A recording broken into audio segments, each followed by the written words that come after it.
Hello दोस्त। इससे पहले मैंने आपको मौर्य काल डाले हैं और मौर्य काल के बाद मौर्योत्तर काल होता है और मौर्योत्तर काल के अंतर्गत होता है आपको देसी शासक और विदेशी शासक। तो इससे पहले वीडियो में मैंने देसी शासक को देखे थे और इस वीडियो में मैंने आपको देखने वाले हैं विदेशी शासन यानी हिंद यवन शक पहले कुषाण के बारे में। और यह नोट्स पूरा आपको ज्ञान बिंदु जीएस एकेडमी रोशन सर के द्वारा जो फाउंडेशन बैच में लिखाए गए हैं वही नोट्स पूरा रिवाइज है। तो आइए देखते हैं आपको मौर्योत्तर काल में विदेशी शासन। तो मौर्योत्तर काल में विदेशी शासन का क्रम है आपको ऊपर से नीचे। सबसे पहले हिंद यवन शक पहले कुषाण। तो क्वेश्चन पूछेगा कि विदेशी शासन मौर्योत्तर काल में विदेशी शासन का क्रम बतावे। तो कर्म हो जाएगा सबसे पहले हिंद यवन, उसके बाद शक, उसके बाद पहले, उसके बाद कुषाण। हिंद यवन शक पहले कुषाण। और मौर्योत्तर काल में 4 विदेशी आक्रमण हुए जिनका कर्म निम्न है और ये ऊपर भी बताए हैं हिंद यवन शक पहले कुषाण। और पढ़ते हैं हिंद यवन को। तो हिंद यवन मौर्योत्तर काल में सबसे पहले हिंद यवन आक्रमण हुआ था। मौर्योत्तर काल में सबसे पहले हिंद यवन आक्रमण हुआ था और हिंद यवन शासकों ने भारत में 2 वर्गों में बढ़कर शासन किया था। हिंद यवन शासक मौर्योत्तर काल में सबसे पहले विदेशी आक्रमण हिंद यवन का हुआ था और हिंद यवन के शासकों ने भारत में 2 वर्गों में बढ़कर शासन किया था। पहला वर्ग है डेमेट्रियस कुल और दूसरा वर्ग है यूक्रेटाइडिस कुल। पहला वर्ग है डेमेट्रियस कुल और दूसरा है यूक्रेटाइडिस कुल। तो आइए देखते हैं डेमेट्रियस कुल को। तो इस कुल के संस्थापक डेमेट्रियस थे। डेमेट्रियस कुल के संस्थापक डेमेट्रियस थे और इन्होंने अपनी राजधानी पंजाब के साकल को बनाकर शासन प्रशासन किया। डेमेट्रियस कुल के शासक ने अपनी राजधानी पंजाब के साकल को बनाया और फिर शासन किया और इस वंश के सबसे महान शासक मिनांडर हुए। डेमेट्रियस कुल के सबसे महान शासक मिनांडर हुए। और मिनांडर की मुलाकात बौद्ध भिक्षुक नागसेन के साथ हुआ और मिनांडर की मुलाकात बौद्ध भिक्षुक नागसेन के साथ हुआ था और इस मुलाकात के दौरान मिनांडर ने नागसेन से प्रश्न किए और नागसेन उस प्रश्न का उत्तर दिया जिसका संकलन मिलिंद पन्ह में देखने को मिलता है। मिलिंद पन्ह का संकलन नागसेन ने किया। तो मिलिंद पन्ह का लेखक नागसेन है जो एक बौद्ध भिक्षुक था। नागसेन क्या था? नागसेन एक बौद्ध भिक्षुक था। नागसेन से ही प्रभावित होकर मिनांडर ने बौद्ध धर्म को अपनाया। तो क्वेश्चन पूछेगा कि मिनांडर जो हिंद यवन शासक था, मिनांडर ने किससे प्रभावित होकर बौद्ध धर्म को अपनाया था? तो नागसेन से प्रभावित होकर बौद्ध धर्म को अपनाया था। और मिनांडर प्रथम विदेशी शासक हुआ जो भारत पहुंचकर बौद्ध धर्म को अपनाया। क्वेश्चन पूछेगा कि प्रथम विदेशी शासक कौन हुए जो भारत पहुंचकर बौद्ध धर्म को अपनाया? तो आंसर हो जाएगा मिनांडर प्रथम विदेशी शासक हुआ जो भारत पहुंचकर बौद्ध धर्म को अपनाया। अब देखने वाले हैं दूसरा कुल यूक्रेटाइडिस कुल को। तो इस कुल के संस्थापक यूक्रेटाइडिस थे और इन्होंने अपनी राजधानी तक्षशिला को बनाकर शासन प्रशासन किया था और इस वंश के सबसे महान शासक आंती-आल्किडस हुए। यूक्रेटाइडिस कुल के सबसे महान शासक आंती-आल्किडस हुए। आंती-आल्किडस का राजदूत बनकर ही हेलियोडोरस शुंग वंश के 9वें शासक भागभद्र के दरबार में आया था। आंती-आल्किडस के राजदूत बनकर ही हेलियोडोरस शुंग वंश के 9वें शासक भागभद्र के दरबार में आया था। तो क्वेश्चन पूछेगा कि आंती-आल्किडस का राजदूत बनकर हेलियोडोरस शुंग वंश के किस शासक के दरबार में आया था? तो आंसर हो जाएगा भागभद्र के दरबार में आया था और भागभद्र से प्रभावित होकर ही हेलियोडोरस फर्स्ट ने भागवत धर्म को अपना लिया और भगवान विष्णु के सम्मान में मध्य प्रदेश की विदिशा या वैष्णनगर में मध्य प्रदेश के विदिशा या वैश्यनगर में गरुड़ स्तंभ लेख का निर्माण करवाया? तो मध्य प्रदेश के विदिशा में या वैश्यनगर, विदिशा या वैश्यनगर में गरुड़ स्तंभ लेख का निर्माण किसने करवाया? तो करवाया था आपको, किसने करवाया था? हेलियोडोरस ने करवाया था। हेलियोडोरस ने करवाया था। हेलियोडोरस ने करवाया था। तो क्वेश्चन पूछेगा कि मध्य प्रदेश के विदिशा या वैश्यनगर में गरुड़ स्तंभ का निर्माण किसने कराया? हेलियोडोरस। और हेलियोडोरस भागभद्र के दरबार में आया था, किसके राजदूत बनकर आया था? आपको एंटिओकलिस का राजदूत बनकर आया था। और सर्वप्रथम हिंद यवन शासकों ने ही भारत में लेखयुक्त और चित्रयुक्त सोने का सिक्का जारी किया। सर्वप्रथम हिंद यवन शासकों ने ही भारत में लेखयुक्त और चित्रयुक्त सोने का सिक्का जारी किया, जिसे ड्रम कहा गया। सर्वप्रथम हिंद यवन शासकों ने ही भारत में लेखयुक्त और चित्रयुक्त सोने का सिक्का जारी किया, इसे ड्रम कहा गया। लेखयुक्त और चित्रयुक्त सोने का सिक्का क्या गया? ड्रम कहा गया। और नाटक के समय पर्दा गिराने की प्रथा यानी यवनिका की शुरुआत हिंद यवन शासकों ने ही किया। नाटक के समय पर्दा गिराने का प्रथा यानी यवनिका की शुरुआत किसने किया? हिंद यवन ने ही किया। हिंद यवन शासकों को भारत का गोल मिर्च काफ़ी पसंद था, जिस कारण गोल मिर्च को यवन प्रिय कहा। हिंद यवन शासकों को भारत का गोल मिर्च काफ़ी पसंद था, जिस कारण गोल मिर्च को हिंद यवन शासकों ने यवन प्रिय कहा। अब हिंद यवन हुआ समाप्त। अब हिंद यवन के बाद शक को देखते हैं। हिंद यवन, शक, पहले कुषाण। तो हिंद यवन समाप्त, अब शक को देखते हैं। हिंद यवन के बाद भारत में शकों का आगमन हुआ। शक मूलतः मध्य एशिया का रहने वाला था।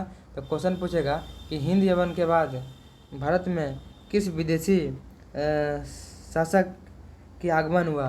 तो हो जाएगा शक। और शक मूलतः मध्य एशिया का रहने वाला था। तो क्वेश्चन पूछेगा शक कहाँ का रहने वाला? शक मूलतः मध्य एशिया का रहने वाला था। और शक जो है ना, यूची कबीला से पराजित होकर चारागाह की खोज में भारत आया था। शक किस कबीला से पराजित हुआ था? शक यूची कबीला से पराजित हुआ था और भारत आया था। क्वेश्चन पूछेगा कि शक किसकी खोज में भारत आया था? तो शक चारागाह की खोज में भारत आया था। और शकों ने भारत में छत्रप प्रणाली की शुरुआत की। तो भारत में छत्रप प्रणाली की शुरुआत किसने की? शकों ने। भारत में छत्रप प्रणाली की शुरुआत किसे की? शकों ने। और शक भारत में 4 भागों में बंटकर शासन किया। शक जैसे कि हिंद यवन 2 भाग में बंटकर शासन किया था, उसी तरह शक भारत में 4 भागों में बंटकर शासन किया था। पहला भाग है उज्जैन का छत्रप। और स्कूल के संस्थापक चास्टान थे। उज्जैन का छत्रप का संस्थापक चास्टान थे। वही इस वंश का सबसे महान शासक रुद्रदामन हुए थे। उज्जैन का छत्रप का सबसे महान शासक। और उसके बाद हिंद यवन शक का सबसे महान शासक रुद्रदामन हुए, जो संस्कृत प्रेमी था। रुद्रदामन जो था ना, वह संस्कृत प्रेमी था। तो क्वेश्चन पूछेगा शक वंश के सबसे महान शासक कौन थे? रुद्रदामन हुए। और रुद्रदामन संस्कृत प्रेमी था और उन्होंने ही सर्वप्रथम संस्कृत भाषा में जूनागढ़ या गिरनार अभिलेख को जारी किया। जूनागढ़ या गिरनार अभिलेख को जारी किसने किया? तो रुद्रदामन ने किया संस्कृत भाषा में। और रुद्रदामन ने ही सुदर्शन झील का निर्माण करवाया, पुनर्निर्माण करवाया। सुदर्शन झील वही जो गुजरात में है। सुदर्शन झील का निर्माण चंद्रगुप्त मौर्य ने करवाया था और सुदर्शन झील का पूरा निर्माण रुद्रदामन ने भी करवाया था। और रुद्रदामन का जूनागढ़ अभिलेख एक ऐसा अभिलेख है जिसमें चंद्रगुप्त मौर्य और अशोक दोनों की चर्चा देखने को मिलती है। रुद्रदामन का जूनागढ़ अभिलेख एक ऐसा अभिलेख है जिसमें चंद्रगुप्त मौर्य और अशोक दोनों की चर्चा देखने को मिलती है। तो अशोक और चंद्रगुप्त मौर्य दोनों की चर्चा देखने को मिलती है जूनागढ़ अभिलेख में। जूनागढ़ अभिलेख किसका? रुद्रदामन को। रुद्रदामन ने सुदर्शन झील का पूरा निर्माण करवाया था और सुदर्शन झील का निर्माण चंद्रगुप्त मौर्य ने करवाया था गुजरात में। और उज्जैन के एक स्थानीय राजा विक्रमादित्य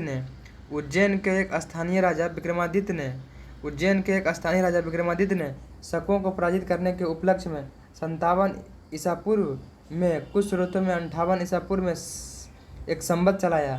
इसे विक्रम संवत कहा गया। तो विक्रम संवत स्टार्ट कब हुआ? 57 ईसा पूर्व, या कुछ संवत में या कुछ स्रोत में 58 ईसा पूर्व भी। और जो विक्रम संवत स्टार्ट किए थे, विक्रम संवत विक्रमादित्य के द्वारा स्टार्ट किया। यह उज्जैन का स्थानीय राजा था। उज्जैन का एक स्थानीय राजा था। तो क्वेश्चन पूछेगा विक्रमादित्य जो विक्रम संवत को स्टार्ट किए थे, विक्रमादित्य वह कहाँ के स्थानीय राजा थे? तो वह उज्जैन के एक स्थानीय राजा थे विक्रमादित्य, और विक्रमादित्य ने ही विक्रम संवत को शुरुआत किए थे। और अंतिम शक शासक के रूप में रुद्र सिंह तृतीय का विवरण देखने को मिलता है। अंतिम शक शासक के रूप में रुद्र सिंह तृतीय का विवरण देखने को मिलता है, जिसे गुप्त शासक चंद्रगुप्त विक्रमादित्य ने पराजित किया और शक शासित क्षेत्र को अपने साम्राज्य में मिला लिया। तो क्वेश्चन पूछेगा कि अंतिम शक शासक के रूप में रुद्र सिंह तृतीय का विवरण देखने को मिलता है। तो रुद्र सिंह तृतीय को गुप्त शासक किसने पराजित किया था? चंद्रगुप्त विक्रमादित्य ने पराजित किया। और जो 4 भाग में बांटे थे, एक उज्जैन का क्षत्रप और दूसरा है नासिक का क्षत्रप। और नासिक के क्षत्रप के संस्थापक भूमक थे, तो वही सबसे महान शासक नहपान हुए। इसे वैनगंगा नदी के तट पर गौतमीपुत्र सातकर्णी ने पराजित कर पूरे शक शासित क्षेत्र को अपने साम्राज्य में ला लिया। और तीसरा है मथुरा का क्षत्रप का संस्थापक कौन है? राजुल। और चौथा है आपको तक्षशिला का क्षत्रप का संस्थापक कौन है? मेउस। अब देखे थे हिंद यवन शक, उसके बाद अब देखेंगे पहलव मूलतः पर्सिया यानी ईरान का रहने वाला था।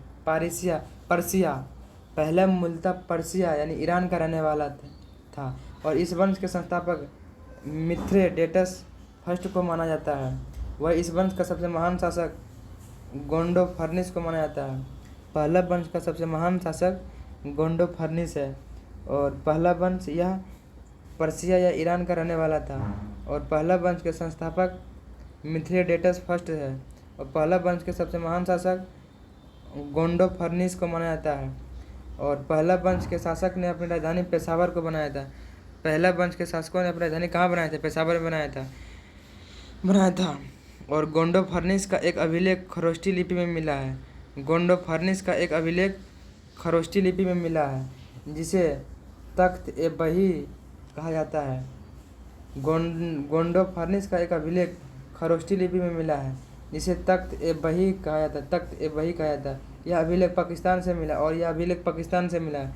गोंडोफर्निस के शासनकाल के समय पुर्तगाली यात्री आपको सेंट थॉमस ईसाई धर्म के प्रचार प्रसार करने के लिए भारत आया था। गोंडोफर्निस के शासनकाल के समय ही पुर्तगाली यात्री सेंट थॉमस ईसाई धर्म का प्रचार करने के लिए भारत आया था। अब हुआ हिंद यवन शक पहला समाप्त हुआ। अब आइए देखते हैं कुषाण को। कुषाण वंश का संबंध यूची कबीले से था। कुषाण मूलतः चीनी तुर्किस्तान का रहने वाला था। तो क्वेश्चन पूछेगा कुषाणों का संबंध किस कबीला से था? तो कुषाणों का संबंध यूची कबीला से था। और कुषाण मूलतः चीनी तुर्किस्तान का रहने वाला था। तो क्वेश्चन पूछेगा कि कुषाण मूलतः कहाँ का रहने वाला था? तो कुषाण चीनी तुर्किस्तान का रहने वाला था। और कुषाण वंश की स्थापना 15 ईस्वी में कुजुल कटफिसस ने किया था। क्वेश्चन पूछेगा कि कुषाण वंश की स्थापना किसने किया? तो कुजुल कटफिसस ने किया। कब किया? 15 ईस्वी में किया। और वह बौद्ध धर्म को मानते थे। कुजुल कटफिसस बौद्ध धर्म को मानते थे और उन्होंने रोमन शैली में तांबे के सिक्के चलाए। तो क्वेश्चन पूछेगा कि कुषाण वंश के किस शासक ने तांबे के सिक्के चलवाए? तो कुजुल कटफिसस ने चलाए रोमन शैली में। और कुजुल कटफिसस के बाद कुषाण वंश का अगला शासक भीम कटफिसस हुए, जो शैव धर्म को मानते थे। तो क्वेश्चन पूछेगा कि भीम कटफिसस किस धर्म को मानते थे? शैव धर्म को मानता था। और उन्होंने भगवान शिव के सम्मान में जो सिक्का जारी किया, उन सिक्कों पर शिव और नंदी की आकृति देखने को मिलती है।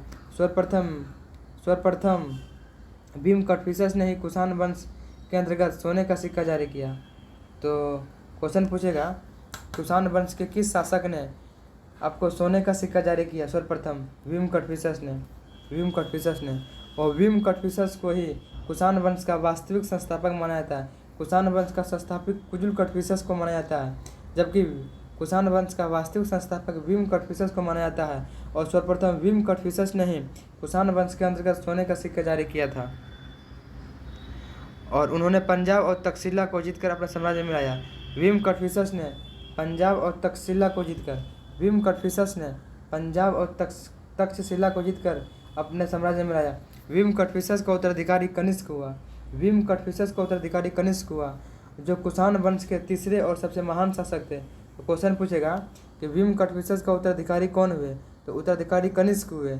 और कनिष्क कुषाण वंश के तीसरे और सबसे महान शासक हुए। क्वेश्चन पूछेगा कुषाण वंश के सबसे महान शासक कौन हुए? तो कनिष्क हुए। और कनिष्क ने गद्दी पर बैठने के उपलक्ष्य में 78 ईस्वी में एक संवत चलाया जिसे शक संवत कहा जाता है। वर्तमान में शक संवत का प्रयोग भारत सरकार के द्वारा भी किया जा रहा है। तो कनिष्क गद्दी पर बैठने के उपलक्ष्य में 78 ईस्वी में एक संवत चलाया जिसे शक संवत कहा जाता है। शक संवत का प्रयोग भारत सरकार भी कर रहा है। विक्रम संवत और शक संवत के बीच कितने वर्षों का अंतर है? तो विक्रम संवत की शुरुआत आपको 57 ईसा पूर्व में विक्रमादित्य उज्जैन के एक स्थानीय राजा विक्रमादित्य ने किया था ईसा पूर्व में। और शक संवत की शुरुआत 78 ईस्वी में हुआ। और दोनों को जोड़िएगा तो आएगा 135 वर्ष। तो आपको विक्रम संवत और शक संवत के बीच आपको 135 वर्षों का अंतर है। कनिष्क को देखते हैं। कनिष्क की बात की है तो कनिष्क की दो राजधानी थी, एक राजनीतिक राजधानी और एक सांस्कृतिक राजधानी। कनिष्क की राजनीतिक राजधानी फिरोजपुर या पेशावर थी। कनिष्क की राजनीतिक राजधानी फिरोजपुर या पेशावर थी। कनिष्क की राजनीतिक राजधानी फिरोजपुर या पेशावर थी। और कनिष्क की सांस्कृतिक राजधानी मथुरा। कनिष्क की दो राजधानी थी। कनिष्क की राजनीतिक राजधानी फिरोजपुर या पेशावर और कनिष्क की सांस्कृतिक राजधानी मथुरा थे। कनिष्क अपने आप को देवपुत्र कहता था। तो क्वेश्चन पूछेगा कि किस वंश के शासक ने अपने आप को देवपुत्र कहता था? तो आंसर हो जाएगा कुषाण वंश। और कुषाण वंश के कनिष्क ने अपने आप को देवपुत्र कहता था। और कनिष्क के समय स्थापत्य कला के क्षेत्र में काफ़ी विकास हुआ। कनिष्क के समय में स्थापत्य कला का क्षेत्र में काफ़ी विकास हुआ। तो क्वेश्चन पूछेगा कि कुषाण वंश के किस शासक के समय स्थापत्य कला के क्षेत्र में काफ़ी विकास हुआ? तो आंसर हो जाएगा कनिष्क। और साहित्यिक साक्ष्यों के अनुसार मूर्ति निर्माण कला का जन्म कुषाण काल में हुआ। क्वेश्चन पूछेगा कि मूर्ति निर्माण कला का जन्म किस काल में हुआ? कुषाण काल में हुआ है। और कुषाण काल में महात्मा बुद्ध की मूर्ति बनाकर उसकी पूजा की गई, अर्थात कुषाण काल में ही महात्मा बुद्ध को भगवान का दर्जा प्राप्त हुआ।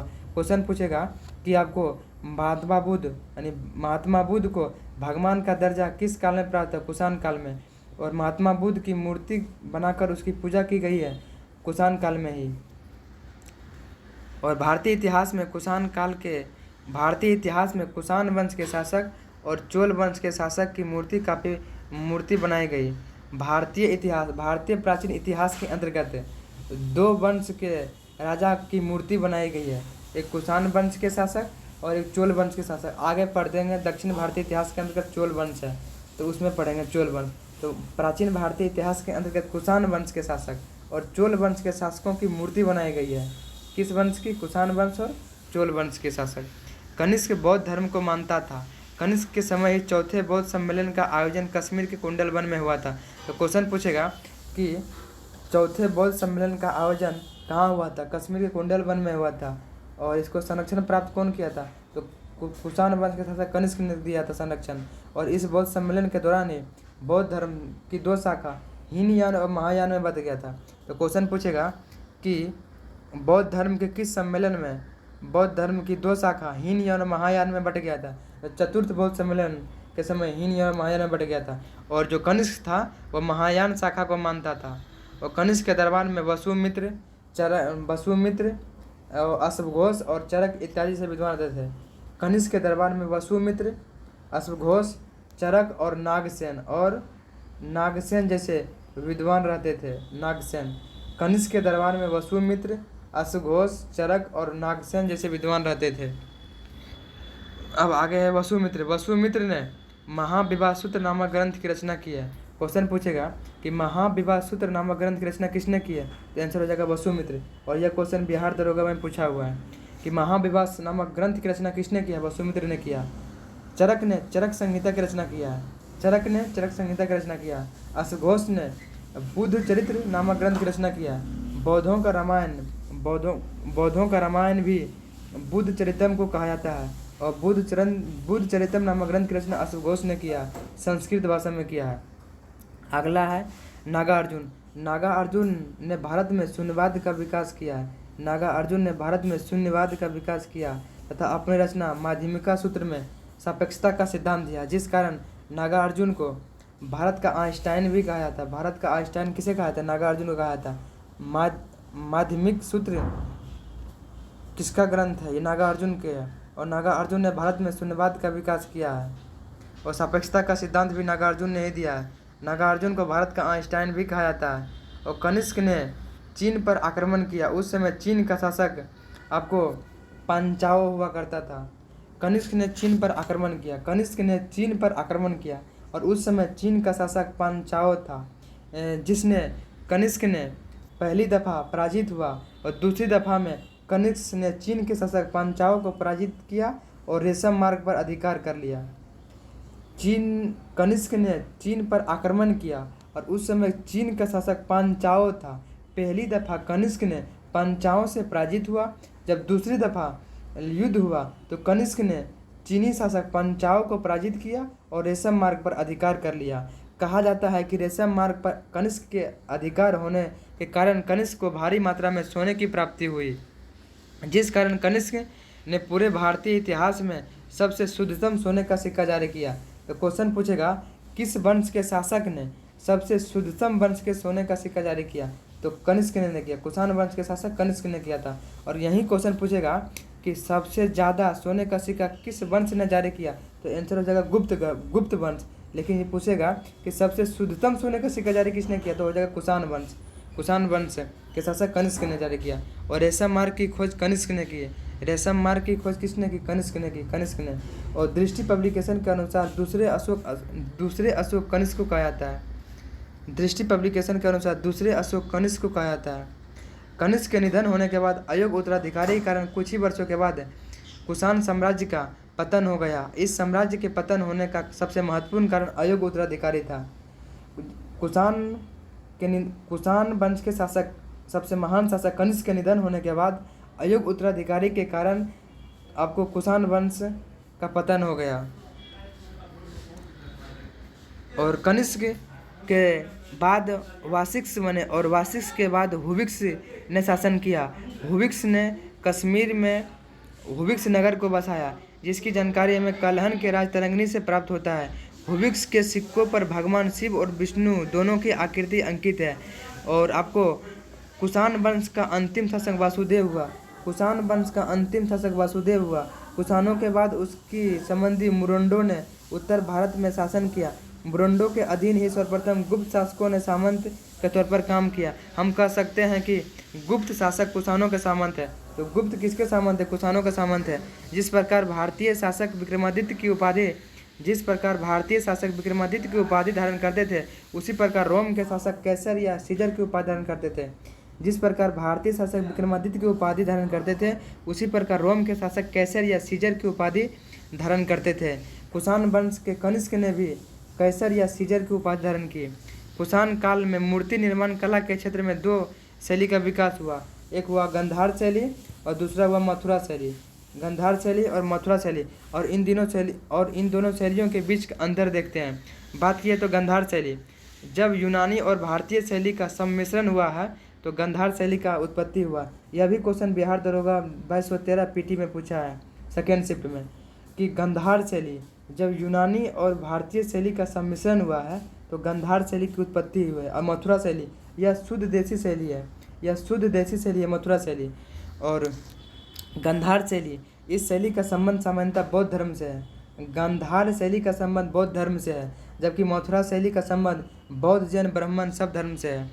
और आपको गंधार शैली को शक और कुषाण शासक दोनों ने संरक्षण प्रदान किया था। गंधार शैली को शक और कुषाण शासक दोनों ने संरक्षण प्रदान किया था, जबकि आपको मथुरा शैली को सिर्फ कुषाण शासकों ने ही संरक्षण प्रदान किया था। और आपको गंधार शैली के अंतर्गत नीले और काले रंग के पत्थरों का प्रयोग किया जाता है।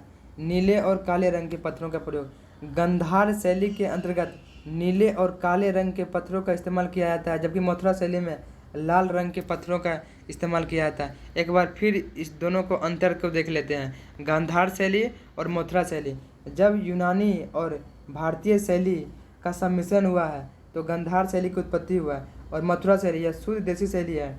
और गंधार शैली का संबंध सामान्यतः बौद्ध धर्म से है, जबकि मथुरा शैली का संबंध बौद्ध धर्म, जैन धर्म, ब्राह्मण धर्म तीनों से है।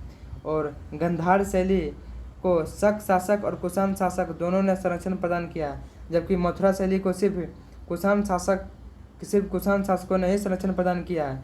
और गंधार शैली के अंतर्गत नीले और काले रंग के पत्थरों का प्रयोग किया था। गंधार शैली में नीले और काले रंग के पत्थरों का इस्तेमाल किया था, जबकि मथुरा शैली सिर्फ लाल रंग का प्रयोग किया था। और नीचे है कनिष्क के समय का सबसे प्रसिद्ध स्तूप पेशावर का स्तूप है। पेशावर का स्तूप, क्वेश्चन पूछेगा कि कनिष्क के समय का सबसे प्रसिद्ध स्तूप कौन है? पेशावर का स्तूप। कनिष्क के समय का सबसे प्रसिद्ध स्तूप कौन है? पेशावर का स्तूप। यह पूरा हुआ हिंद यवन शक पहलव कुषाण समाप्त। हिंद यवन शक पहलव और कुषाण हुआ समाप्त। और इसी के साथ इस वीडियो को समाप्त करते हैं, और वीडियो को लाइक, सब्सक्राइब, शेयर करें। इसी के साथ इस वीडियो को समाप्त करते हैं। जय हिंद।